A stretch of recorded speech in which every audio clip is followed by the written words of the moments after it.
नमस्कार दोस्तों। कहानियों की श्रृंखला में आज सुनेंगे ममता कालिया जी की कहानी बोलने वाली औरत। लेकिन उससे पहले मेरा आपसे विनम्र अनुरोध है कि अगर मेरे द्वारा सुनाई हुई कहानियाँ आपको अच्छी लगती हैं और आपने अभी तक मेरे चैनल को सब्सक्राइब नहीं किया है तो सब्सक्राइब ज़रूर करें, लाइक करें और अपने दोस्तों और परिचितों में शेयर भी करें। बेल आइकन दबाना बिल्कुल भी ना भूलें। आज सुनिए बोलने वाली औरत। यह झाड़ू सीधी किसने खड़ी की? बीजी ने त्योरी चढ़ाकर विकट मुद्रा में पूछा। जवाब न मिलने पर उन्होंने मीरा को धमकाया, इस तरह फिर कभी झाड़ू की तो? वे कहना चाहती थी कि मीरा को काम से निकाल देंगी, पर उन्हें पता था नौकरानी कितनी मुश्किल से मिलती है। फिर मीरा तो वैसे भी हमेशा छोड़ू छोड़ू मुद्रा में रहती थी। मैंने नहीं रखी, मीरा ने ऐंठ कर जवाब दिया। क्यों रखी थी? तुझे इतना नहीं मालूम कि झाड़ू खड़ी रखने से घर में दलिद्दर आता है, कर्ज बढ़ता है, रोग जड़ पकड़ लेता है? यह तो मैंने कभी नहीं सुना। जाने कौन गांव की है तू? माँ के घर से कुछ भी तो सीख कर नहीं आई। काके का काम वैसे ही ढीला चल रहा है, तू और झाड़ू खड़ी रख, यही सीख है तेरी। मेरा ख्याल है झाड़ू गुसलखाने के बीचों बीच भीगती हुई पसरी हुई छोड़ देने से दलिद्दर आ सकता है। तीलियां गल जाती हैं, रस्सी ढीली पड़ जाती है और गंदी भी कितनी लगती है। आज तो मैंने माफ कर दिया, फिर कभी झाड़ू खड़ी ना मिले, समझी? इस बात में कोई तुक नहीं है बीजी, झाड़ू कैसे भी रखी जा सकती है। बीजी झुंझला गई। कैसी जाहिल और जिद्दी लड़की ले आया है काका। लाख बार कहा था इस कुदेसिन से ब्याह न कर, पर नहीं, उसके सिर पर तो भूत सवार था। शिखा को हंसी आ गई। बीजी अपने को बहुत सही और समझदार मानती हैं, जबकि अक्सर उनकी बातों में कोई तर्क नहीं होता। उसे हंसते देखकर बीजी का खून खौल गया। इसे तो बिल्कुल अकल नहीं, उन्होंने मीरा से कहा। बीजी चाय पिएंगी? शिखा ने पूछा। बीजी उसकी तरफ पीठ करके बैठी रहीं। शिखा की बात का जवाब देना वे जरूरी नहीं समझती। वैसे भी उनका ख्याल था कि शिखा के स्वर में खुशामद की कमी रहती है। शिखा ने चाय का गिलास उनके सामने रखा तो वे भड़क गईं। वैसे ही मेरा कब्ज के मारे बुरा हाल है, तू चाय पिला पिलाकर मुझे मार डालना चाहती है। शिखा ने और बहस करना स्थगित किया और चाय का गिलास लेकर कमरे में चली गई। शिखा का शौहर कपिल अपने घर वालों से इन अर्थों से भिन्न था कि आमतौर पर उसका सोचने का एक मौलिक तरीका था। शादी के ख्याल से जब उसने अपने आसपास देखा तो कॉलेज में उसे अपने से 2 साल जूनियर बीएससी में पढ़ती शिखा अच्छी लगी थी। सबसे पहली बात यह थी कि वह उन सब औरतों से एकदम अलग थी जो उसने परिवार और अपने परिवेश में देखी थी। शिखा का पूरा नाम दीप शिखा था, लेकिन कोई नाम पूछता तो वह महज नाम नहीं बताती। मेरे माता पिता ने मेरा नाम गलत रखा है, मैं दीप शिखा नहीं, अग्नि शिखा हूं, वह कहती। अग्नि शिखा की तरह ही वह हमेशा प्रज्वलित रहती, कभी किसी बात पर, कभी किसी सवाल पर, तब उसकी तेजी देखने लायक होती। उसकी वक्तृता से प्रभावित होकर कपिल ने सोचा वह शिखा को पाकर रहेगा। पढ़ाई के साथ साथ वह पिता के व्यवसाय में भी लगा था, इसलिए शादी से पहले नौकरी ढूंढने की उसे कोई जरूरत नहीं थी। बिना किसी आडंबर, दहेज या नखरे के एक सादे समारोह में वे विवाह सूत्र में बंध गए। शिखा उसकी आत्मनिर्भरता, खूबसूरती और स्वतंत्र सोच से प्रभावित हुई। तब उसे यह नहीं पता था कि प्रेम और विवाह 2 अलग अलग संसार हैं। एक में भावना और दूसरे में व्यवहार की जरूरत होती है। दुनिया भर में विवाहित औरतों का केवल एक स्वरूप होता है, उन्हें सहमति प्रधान जीवन जीना होता है। अपने घर की कारा में वे कैद रहती हैं। हर एक की दिनचर्या में अपनी अपनी तरह की समरसता रहती है, हर एक के चेहरे पर अपनी अपनी तरह की ऊब। हर एक घर का एक ढर्रा है जिसमें आपको फिट होना है। कुछ औरतें इस ऊब पर श्रृंगार का मुलम्मा चढ़ा लेती हैं, पर उनके श्रृंगार में भी एक रास्ता होती है। शिखा अंदाज लगाती, सामने वाले घर की नीता ने आज कौन सी साड़ी पहनी होगी, और प्रायः उसका अंदाज ठीक निकलता। यही हाल लिपस्टिक के रंग और बालों के स्टाइल का था। दुख की बात यही थी कि अधिकांश औरतों को इस ऊब और कैद की कोई चेतना नहीं थी। वे रोज सुबह 9:30 बजे सासों, नौकरों, नौकरानियों, बच्चों, माली और कुत्तों के साथ घरों में छोड़ दी जाती, अपना दिन तमाम करने के लिए। वही लंच पर पति का इंतजार, टीवी पर बेमतलब कार्यक्रमों का देखना और घर भर के नाश्ते खाने, नखरों की नोक पलक संवारना।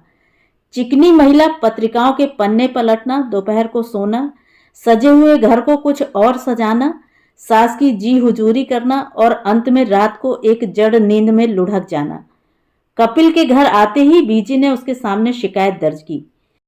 तेरी बीवी तो अपने को बड़ी चतुर समझती है, अपने आगे किसी की चलने नहीं देती, खड़ी खड़ी जवाब टिकाती है। कपिल को गुस्सा आया। शिखा को एक अच्छी पत्नी की तरह चुप रहना चाहिए, खास तौर पर माँ के आगे। इसने घर को कॉलेज का डिबेटिंग मंच समझ रखा है और माँ को प्रतिपक्ष का वक्ता। उसने कहा, मैं उसे समझा दूंगा, आगे से बहस नहीं करेगी। उल्टी खोपड़ी की है बिल्कुल, वह समझ ही नहीं सकती। माँ ने मुंह बिचकाया। रात उसने कमरे में शिखा से कहा, तुम माँ से क्यों उलझती रहती हो दिन भर? इस बात का विलोम भी उतना ही सच है। हम विलोम अनुलोम में बात नहीं कर रहे हैं। एक संबंध है जिसकी इज्जत तुम्हें करनी होगी, गलत बातों की भी। माँ की कोई बात गलत नहीं होती। कोई भी इंसान परफेक्ट नहीं हो सकता। कपिल तैश में आ गया। तुमने माँ को इम्परफेक्ट कहा? तुम्हें शर्म आनी चाहिए। तुम हमेशा ज्यादा बोल जाती हो और गलत भी।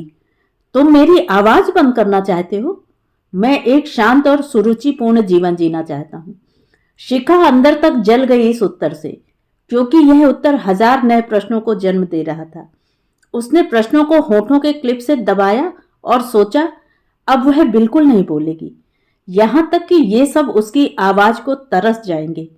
लेकिन यह निश्चय उससे निभ ना पाता।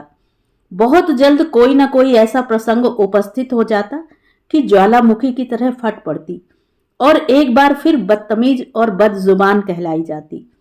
तब शिखा बेहद तनाव में आ जाती। उसे लगता घर में जैसे टॉयलेट होता है, ऐसे एक टॉकलेट भी होना चाहिए, जहां खड़े होकर वह अपना गुबार निकाल ले, जंजीर खींचकर बातें बहा दे और एक सभ्य शांत मुद्रा से बाहर आ जाए। उसे यह भी बड़ा अजीब लगता है कि वह लगातार ऐसे लोगों से मुखातिब है जिन्हें इसके इस भारी भरकम शब्दकोश की जरूरत ही नहीं है। घर को सुचारू रूप से चलाने के लिए सिर्फ 2 शब्दों की दरकार थी, जी और हाँ जी। कल छोले बनेंगे? जी, छोले बनेंगे। पाजामों के नाड़े बदले जाने चाहिए। हाँ जी, पाजामों के नाड़े बदले जाने चाहिए। उसने अपने जैसी कई स्त्रियों से बात करके देखा। सब में अपने घर बार के लिए बेहद संतोष और गर्व था। हमारे तो ये ऐसे हैं, हमारे तो ये वैसे हैं, जैसा कोई नहीं हो सकता। हमारे बच्चे तो बिल्कुल लवकुश की जोड़ी हैं। हमारा बेटा तो पढ़ने में इतना तेज है कि पूछो ही मत। शिखा को लगता कि उसी में शायद कोई कमी है, जो वह इस तरह संतोष में लबालब भरकर मेरा परिवार महान के राग नहीं अलाप सकती। रातों को बिस्तर में पड़े पड़े वह देर तक सोती नहीं, सोचती रहती। उसकी नियति क्या है? न जाने कब कैसे एक फुल टाइम गृहिणी बनती गई, जबकि उसने जिंदगी की एक बिल्कुल अलग तस्वीर देखी थी। कितना अजीब होता है कि 2 लोग बिल्कुल अनोखे अकेले अंदाज में इसलिए नजदीक आए कि वे एक दूसरे की मौलिकता की कद्र करते हों, महज इसलिए टकराएं क्योंकि अब उन्हें मौलिकता बर्दाश्त नहीं। दरअसल वे दोनों अपने अपने खलनायक के हाथों मार खा रहे थे। यह खलनायक था रूटीन, जो जीवन की खूबसूरती को दीमक की तरह चाट रहा था। कपिल चाहता था कि शिखा एक अनुकूल पत्नी की तरह रूटीन का बड़ा हिस्सा अपने ऊपर ओढ़ ले और उसे अपने मौलिक सोच विचार के लिए स्वतंत्र छोड़ दे। शिखा की भी यही उम्मीद थी। उनकी जिंदगी का रूटीन या ढर्रा उनसे कहीं ज्यादा शक्तिशाली था। अल सुबह वह कॉल बेल की पहली कर्कश ध्वनि के साथ जग जाता और रात 12 के टन टन घंटे के साथ सोता। बीजी घर में इस रूटीन की चौकीदार तैनात थी। घर की दिनचर्या में जरा सी भी देर सवेर उन्हें बर्दाश्त नहीं थी। शिखा जैसे तैसे रोज के काम निपटाती और जब समस्त घर सो जाता, हाथ मुंह धो, कपड़े बदल, एक बार फिर अपना दिन शुरू करने की कोशिश करती। उसे सोने में काफी देर हो जाती और अगली सुबह उठने में भी। उसके सभी आगामी काम थोड़े पिछड़ जाते। बीजी का हिदायतनामा शुरू हो जाता। यह आधी आधी रात तक बत्ती जलाकर क्या करती रहती है तू? ऐसे कहीं घर चलता है? ससुर 1944 में सीखा हुआ मुहावरा टिका देते, early to bed and early to rise वगैरह वगैरह। हिदायतें सही होती पर शिखा को बुरी लगती। वह बेमन से झाड़ू झाड़न पोछे का रोजनामचा हाथ में उठा लेती, जबकि उसका दिमाग किताब कागज और कलम की मांग करता। कभी कभी छुट्टी के दिन कपिल घर के कामों में उसकी मदद करता। बीजी उसे टोक देती, ये औरतों वाले काम करता तू अच्छा लगता है? तू तो बिल्कुल जोरू का गुलाम हो गया है। घर में एक सहज और सघन संबंध को लगातार ठोक पीट कर यांत्रिक बनाया जा रहा था। एकांत में जो भी तन्मयता पति पत्नी के बीच जन्म लेती, दिन के उजाले में उसकी गर्दन मरोड़ दी जाती। बीजी को संतोष था कि वह परिवार का संचालन बढ़िया कर रही हैं। वे बेटे से कहती, तू फिक्र मत कर, थोड़े दिनों में मैं इसे ऐन पटरी पर ले आऊंगी। पटरी पर शिखा तब भी नहीं आई जब 2 बच्चों की मां हो गई। बस इतना भर हुआ कि उसने अपने सभी सवालों का रुख अन्य लोगों से हटाकर कपिल और बच्चों की तरफ कर लिया। बच्चे अभी कई सवालों के जवाब देने लायक नहीं हुए थे, बल्कि लाड़ प्यार में दोनों के अंदर एक तर्कातीत तुनक मिजाजी आ बैठी थी।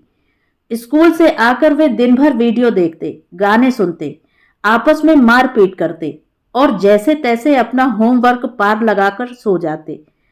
कपिल अपने व्यवसाय से बचा हुआ समय अखबारों, पत्रिकाओं और दोस्तों में बिताता। अकेली शिखा घर की कारा में कैद घटनाहीन दिन बिताती रहती। वह जीवन के पिछले 10 सालों और अगले 20 सालों पर नजर डालती और घबरा जाती। क्या उसे वापस अग्नि शिखा की बजाय दीप शिखा बनकर ही रहना होगा? मध्यम और मधुर मधुर जलना होगा? वह क्या करे अगर उसके अंदर तेल की जगह लावा भरा पड़ा है? उसे रोज लगता कि उन्हें अपना जीवन नए सिरे से शुरू करना चाहिए। इसी उद्देश्य से उसने कपिल से कहा, क्यों नहीं हम 2-4 दिन को कहीं घूमने चलें? कहाँ? कहीं भी, जैसे जयपुर या आगरा। वहां हमें कौन जानता है? फिजूल में एक नई जगह जाकर फंसना। वहां देखने को बहुत कुछ है।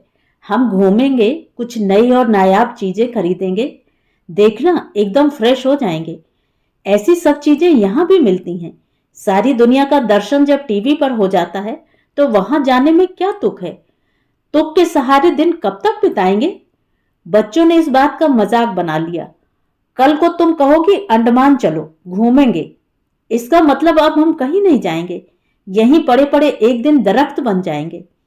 तुम अपने दिमाग का इलाज कराओ। मुझे लगता है तुम्हारे हार्मोन बदल रहे हैं। मुझे लगता है तुम्हारे भी हार्मोन बदल रहे हैं। तुम्हारे अंदर बराबरी का बोलना एक रोग बनता जा रहा है।